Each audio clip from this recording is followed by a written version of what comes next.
Ladies and gentlemen, boys and girls, I know I keep starting and stopping and freaking you guys off, but I've got a lot of poems to read, so I figured I could just break them up into different segments for you. I see people are commenting on my videos. I can't check them out now because I'm still doing videos, but smooches. I thought I would share with you a few poems from the book Aiming at Immortality, since this started in Chicago, the Poetry Bomb, sharing poetry at 3:30 p.m. CST on the last Sunday of April. I thought it happens to be a perfect cover for this one for you guys. I'm going to share one short poem from the Another Lifetime section, and then some poems from the aesthetics section of cc&d. I hope you like them. Here's a really short one that is from the Another Lifetime section of this book, and it's called Hide from the World. Proud to be able to make it on my own. I was self-sufficient and standing tall, and everyone knew I was stronger than a freight train. But just because I can do it all doesn't mean that love is lost in my life. So go ahead, my love. Remain in hiding, and know that you are still more priceless than all the secrets I hide from the world. Oftentimes in magazine issues, if there's a piece of prose and there's just a little space, too little space to put a large piece of artwork or something from someone else, I'll have a really short poem that relates to it, and I'll just cram it in there. And this one actually happened to have an Instagram, Tumblr, Twitter image that went along with it. I showed that for you. I hope you guys like it. Sorry. I apologize to you guys for this being in selfie mode and seeing my 312 number backwards and seeing the title of this book backwards, but if I'm backwards, it seems to make perfect sense then to be that way. Anywho, I'm going to share with you some April themed poems because, you know, it's April, seems fitting. This first one is called Zinski's Manifesto, and it was written on the calendar day Ted Kaczynski was arrested on April 3rd, 1996. If some of you are too young to know who he is, the Unabomber, look it up later. Look it up later, because I actually put his manifesto in a couple issues of my magazine while it was running crazy. This is called Zinski's Manifesto. As a journalist and as a woman who wanted to share the news with her literary compatriots, it seemed fitting to include the Unabomber Manifesto in the, get this, the electronic version of my literary magazine. How is that not a stab in the back for the man who hated technology? As a writer, I try to get the word out to as many people as I can. So sure, I chose to sell my soul and succumb to the World Wide Web as a means to an end. And although the expanded audience is great, you do lose humanity in interactions with people on the other side of the planet that you'll probably never meet. By the way, the only reason I ever got a smartphone, which is filming me right now, the only reason why I ever got a smartphone was after a move across the country and looking for a home where I'm alone, when I'm alone. So I suppose I'm a Luddite at heart, and I can totally comprehend how, when I remember, and I sometimes want my space, how too many people can be too much of a problem. If I wanted to be left alone, if I was trying to shock the system and I was trying to keep my space, sure, I'd remain unkempt. Even Albert Einstein didn't worry about his looks or getting out of his pajamas when he was writing his manifesto. Now, I can even wear my Vegetarian Planet hoodie sweatshirt and call myself a vegetarian Unabomber. But I lack the sunglasses from those police sketches of him, and I suppose I also lack the bombs. Unless it's the bombs in what I write. If only people would read my words. If only people would respond. I wonder if he knew what I'm only beginning to understand. That sometimes words aren't enough. And that's really funny that I've got a piece about journalism that's going to be following that one for you guys.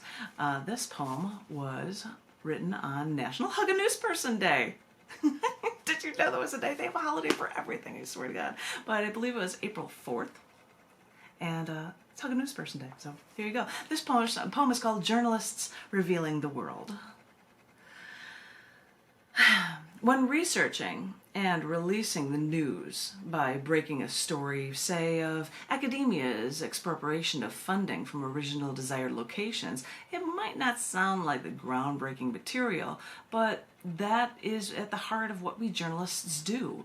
We find clues and we piece together the whole truth about what's going on through behind closed doors that they do not want you to see. Back in the day, that was what they taught journalists majors at the third best news ed college in the United States. Because back in the day, before there were bloggers who snooped and called themselves citizen journalists, back in the day, people took the concept of journalism seriously. Freedom of the press meant something, and it was something vital here to preserve our freedom and our rights. And that was our oath as journalists, to tell you something we could, to tell you everything that we could, so that you can make truly informed decisions. And really, we'll be locked up for protecting our sources, because as I said, we made an oath that this is what is best for the entire world. Once people were tracking down a Nazi Jew killer when he was stationed in Rome, who had managed to escape persecution, fleeing Germans and fleeing Germany and Italy. Well, when ABC News reporter Sam Donaldson joined up with the Nazi hunters on the final leg of their quest, they actually cornered the Nazi captain Erich Krepke, and they cornered him on the street. The people who tracked and found this man were stunned when they heard this American television reporter fire one question after another at this man, not allowing him to rest on any of his responses. Because, you see, when it comes down to it, that is precisely what we do. We do everything in our power to get all the answers and bring them to light for the world to see. Looking for a more modern story? Okay, fine. While reading the Wall Street Journal one day, and yes, I actually read the paper, I unfold it, I flipped it, and I bend those cumbersome pages, because that is what it's all about when you want to get to the full story. I read about how reporters kept perturbing app builders for Facebook, something that I'm using in a live stream right now. But they kept perturbing app builders for Facebook. And they were doing this because they wanted to see if the apps were collecting and storing data from people that were using the apps, and they would share them with the world. And they had no right to do this. So yeah, it's nice to see that journalists still know what journalism means and will do whatever it takes to get to the heart of the story. And sure, when you thumb through the paper, if you still get one, they really don't, you just rely on your smartphone. But you may pass the reviews for concerts or recent television shows, because really, how memorable is that? How newsworthy is that? But as frivolous as those things may seem, it's still a part of trying to keep you as well informed as you could possibly be. It's the least we can do. And sure, there may be a lot of talking heads out there on cable or on cable, or once cable has rejected them, they turn to internet podcasts. Wait a minute, that's how most nobodies start their trek to fame, by spouting all their ramblings on podcasts, hoping enough people will listen, which is so different from radicals like the Unabomber, who hated technology, who had to use the New York Times and the Washington Post to get his manifesto out there. And it's only when his brother read his manifesto did he realize who the Unabomber really was. Wait a minute.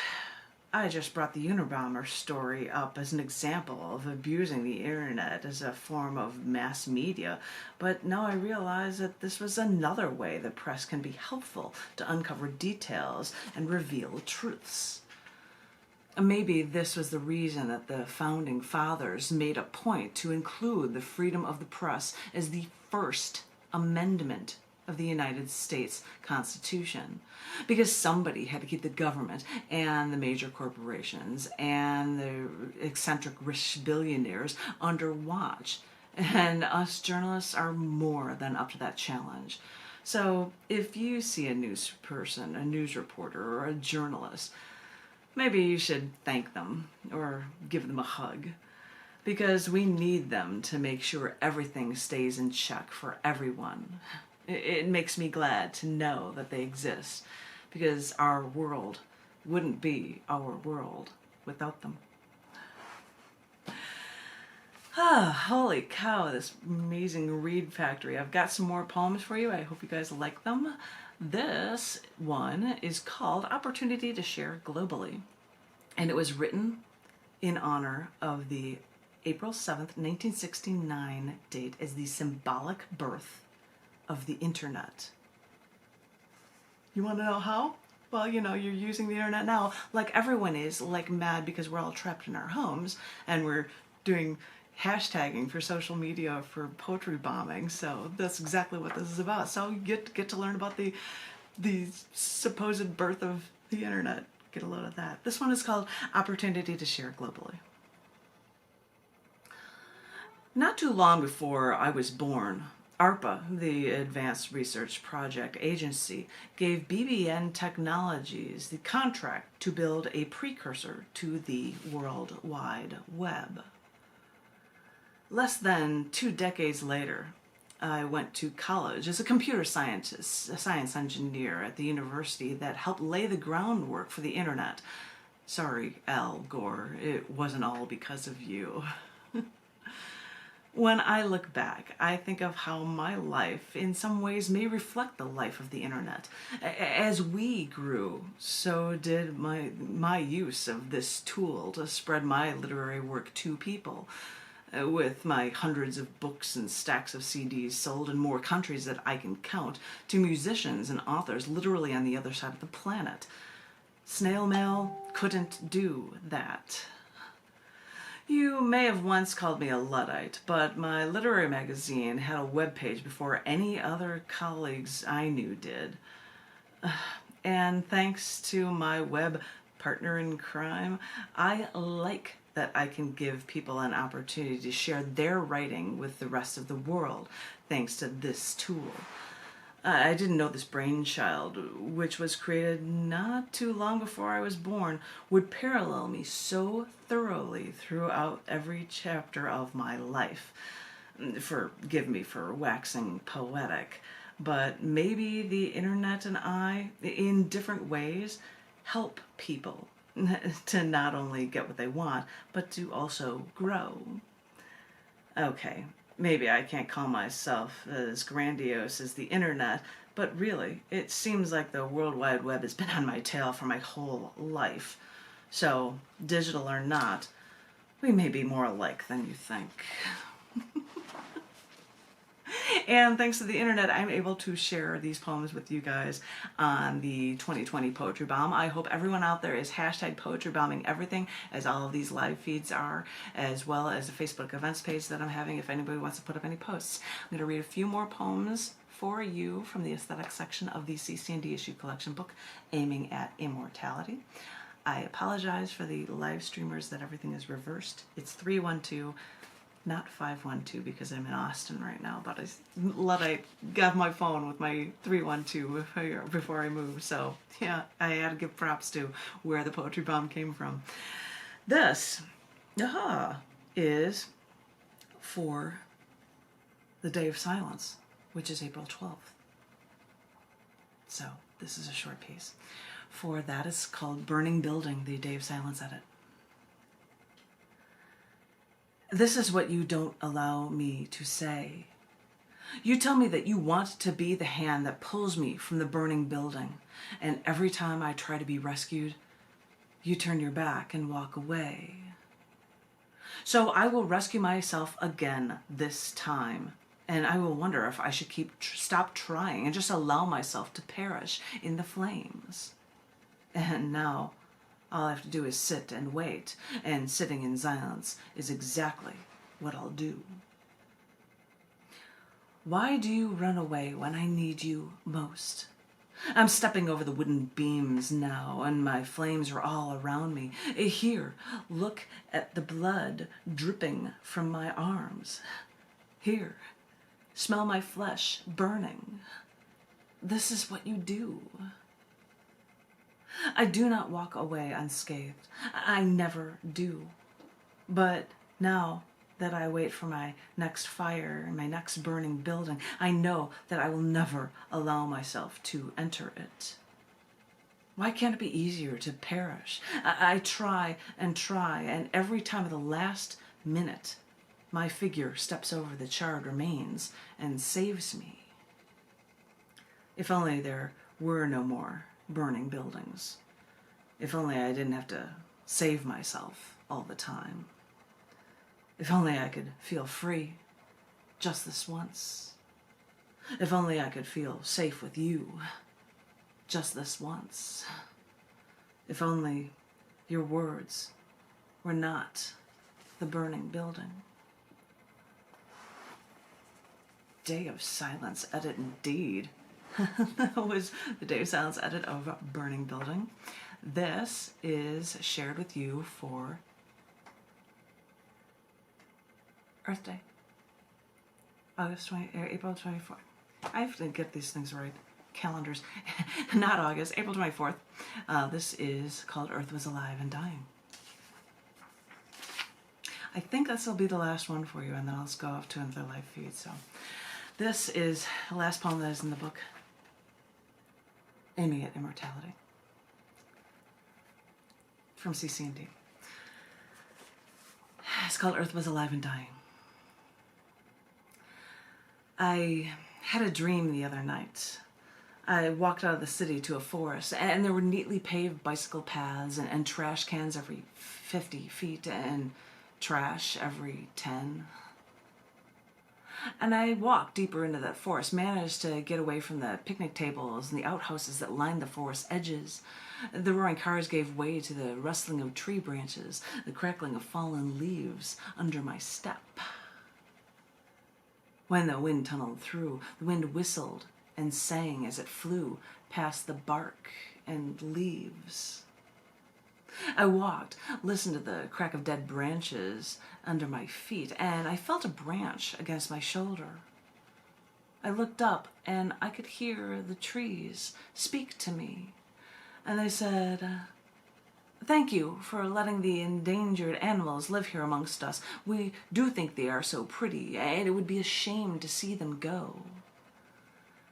And they said, "Thank you for recycling paper, because you're saving us for just a little while longer. We've been on this planet for so long, embedded in the earth. We do have souls, you know. You can hear it in our songs. We cling with our roots. We don't want to let go." And I said, "But I don't do much. I don't do enough." And they said, "We know, but we'll take what we can get." And I woke up in a sweat. Do you even know why we should save the rainforest? Oh, preserve the delicate balance. Just tear the whole forest down. What difference does it make? Just put in some orange groves so our concentrate orange juice can be a little cheaper. Did you know that medical researchers have a very, very hard time trying to come up with cures for diseases on their own? It first helps them out if they can find a substance in nature. And a tree in a rainforest with a cure might be the only one of its species, or one like it could be 2 miles away from it instead of right next to it. I wonder how many cures we've destroyed to plant more orange groves. Serves us right. Everything is linked here. We destroy our animals so we can be wasteful and violent. We destroy our plants. We destroy our earth. We're even destroying our air. We wreak havoc on the soil, on the atmosphere. We dump our waste into our lakes. We pump aerosol cans and exhaust pipes. And these animals and forests keep calling out to me. The oceans, the wind. You know, in the wild, you have no power over anyone else. And now that we're civilized, we create our own wild. Maybe when we have all this power, the only choice we have is to destroy ourselves. And so we do. Seems appropriate for Earth Day to share that one with you. I think I would like to share one more poem for you. And is a short one called Knowing Panic Becomes a Picnic. Oh, I had these glasses on. They were my husband's. It's my homage to Tom, because I don't get to see Tom, the world poet who always brought his glasses. And this is why I'm not looking through them, because they're harder to look at people with. But this is called Knowing Panic Becomes a Picnic, and it was written on June 18th, which is the International Picnic Day, and it's International Panic Day too. They're both the same day. So why don't you come up with something for both of them? This is called Knowing Panic Becomes a Picnic. After leaving them and sailing the 7 seas, foraging pirates' caves, swimming from sharks, climbing the Alps, crouching on tops of glaciers, hot tubbing it in Russia, scaling the Great Wall of China, I didn't know if my old mates would recognize me after all that had changed me so. So I decided to not touch base. If I ever did, their panic and seeing a life they never lived might do them in. So I let them think that their life is a picnic, that nothing bad could ever happen to their lives, because they choose to not live, because they never will realize that feeling of panic, that feeling of fear. It could really remind you at times what life is really all about.